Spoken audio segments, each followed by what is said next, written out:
What's going on, everybody? 41 Jake here. I am in my suit and tie right now because I want to prove a point.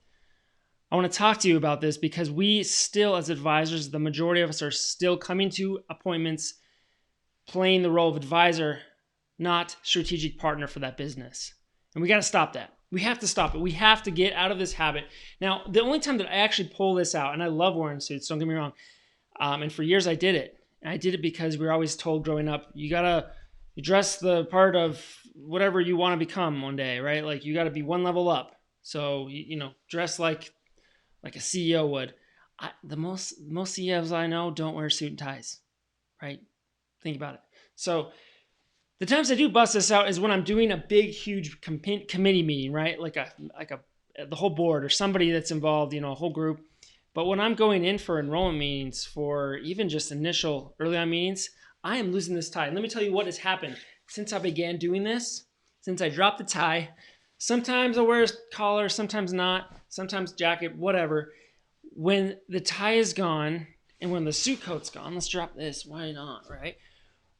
I have found, and even if I'm wearing my hat, screw that, I'm wearing my hat, more people feel comfortable talking to me. And that's going to be the business owner. In my niche in the physician world, most of the physicians I meet with, it's either in between, it's at lunch, it's in between meetings or patient, appointments. They don't care about what I'm wearing. They care about how I can help them. It's not about this fancy, well, this guy, look how he must be really knowledgeable because look what kind of car he drives and look what he's wearing. No. If I show up in a t-shirt and jeans and my hat, I'll turn it around even so you can see the K. And I actually listen to what they're trying to accomplish and their personal tax situation. Everything's levelized. They open up. They start talking to me. They tell me their real problems. They don't hide them because they're embarrassed because they feel like, oh, this guy's making more money than me. Like, we got to get out of this habit. And I think it's a tricky thing to figure out in your niche. And I don't for you women advisors, trying to find that balance is got to be tricky sometimes. And so I don't know the answer there. I think the advisors I do know, you do a great job at balancing that out from what I've seen in the different advisors I met with. But boy, when I dress down to the level of the people I'm meeting with, whatever they're wearing, that's what you should wear. Because they will open up. You will actually be able to solve problems. You'll hear things that they really need to do and they want to do. Otherwise, they're going to just, I've seen when I show up in a suit and tie, people just, they close up. They don't tell you everything. And they don't give you an opportunity to help them.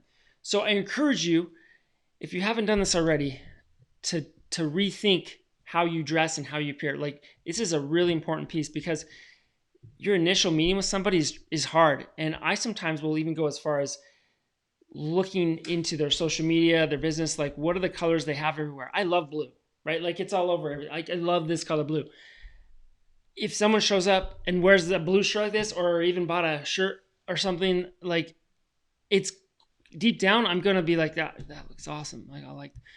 So I try to do the same for my clients because more than likely their logo for their company, they had some influence on, and it's some, so do a little bit extreme like that sometimes because it can be beneficial. So I used to do that with ties, right? I used to try to match the tie with my socks and like the color of the company I was going to see. And like it literally would work to some degree. So figure out how to do that on a more, I guess, modern casual way. Now that we're doing Zoom meetings all the time too, like if you're doing Zoom meetings in a suit and tie, you got to stop. They were talking about that the other day on Retireaholics. I completely agree. I've been doing it in person with physician groups for a while now, and it works. People are way more trusting when you're not wearing a tie. So take that chance and show up with some real guidance and real value, not pretend to show that you are some fancy 401k advisor that has to always wear a tie. Those times have changed. So be yourself, find your brand, find what makes you you, and most importantly, listen to the client and take action on the things that they need the most help with. That's all I got today. I am really excited for this month. It's June 1st. We got to get after it. I got up early. I stayed up late. I'm so pumped because we got 1 month to wrap up this quarter.